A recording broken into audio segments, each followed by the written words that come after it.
o ministro Fernando Haddad remarcou reunião com a Fitch. A gente lembra até, um retrospecto rápido, né? Foi na Fitch, na Moody's, a Moody's mudou, a Fitch falou calma lá. Haddad está tentando uma nova pressão ali para conseguir mudança de rating? Eu acho que sim. Vamos lembrar e vou citar o mesmo filme que foi um exemplo da realidade. A pré-crise dos Estados Unidos subprime, como é que eles resolveram e quem estava em volta das mesas, além dos presidentes dos principais bancos e o secretário do Tesouro americano e do Federal Reserve, eram os presidentes das agências de classificação de risco.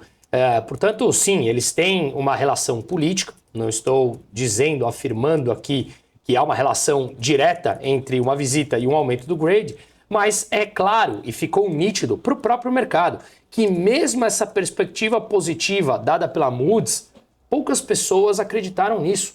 Basta olhar os números, não sou eu falando.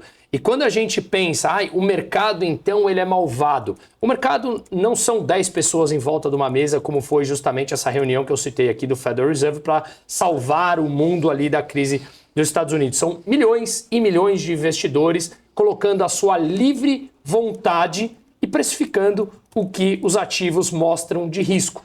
E é justamente isso, a curva de juros e o real brasileiro perdendo valor. Claro, o dólar também está ganhando valor frente a várias outras moedas. Mas quando comparamos aos pares, a gente vê o DXY, que é o índice do dólar frente a principais moedas, ele subiu muito nos últimos dias, mas o real perdeu muito mais valor em comparação às outras moedas emergentes. Bruno, a gente estava, você até trouxe um ponto, né, interessante, dólar, né, atingindo aí essa alta ali, chegando muito mais próximo do 6 do que do 5 em si. A gente até essa semana trouxemos ali um estudo colocando, né, de fato que se não fossem as questões domésticas, talvez o dólar estaria ali em torno dos seus R$ 5,10, mas a gente tem também fatores externos, como eleições nos Estados Unidos, que tem trazido aí uma volatilidade, principalmente para as Treasuries. A gente também tem a possibilidade do Federal Reserve em diminuir a magnitude ali dos cortes, ou até mesmo fazer alguma pausa ali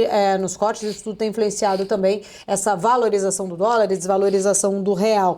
Queria entender um pouco da sua leitura, até porque o mercado tem colocado aí, né, talvez uma preocupação muito grande aí numa possível vitória de Donald Trump, que já foi presidente nos Estados Unidos, e de fato o mercado talvez não tinha a mesma visão, né, no qual está tendo agora. Queria entender se você enxerga de fato o Trump sendo aí talvez muito mais expansionista nos gastos fiscais do que Kamala Harris. Por que o mercado está tendo essa reação agora?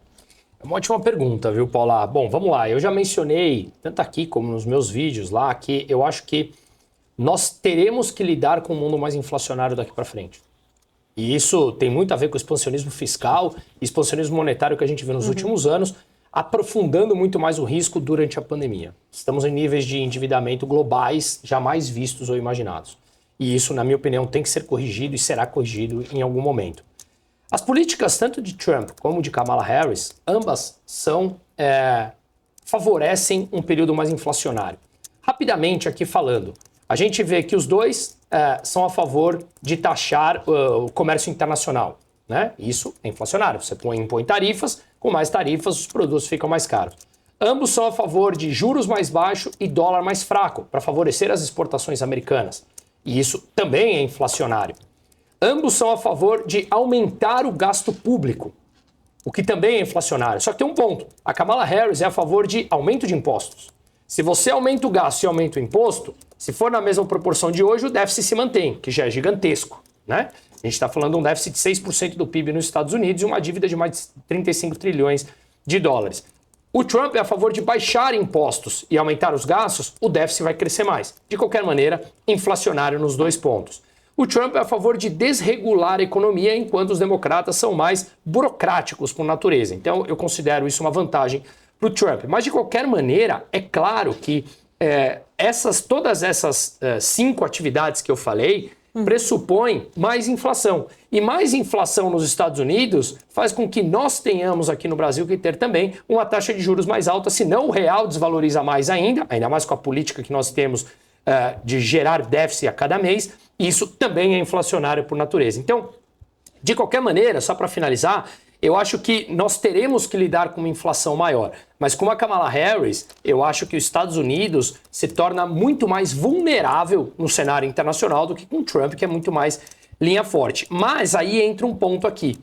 Eu acho que o Trump, ele não é burro e o Trump sabe disso que a gente está falando. Então ele também não conseguirá ou não acelerará nesse processo de aumento de gasto público porque ele sabe que será inflacionário.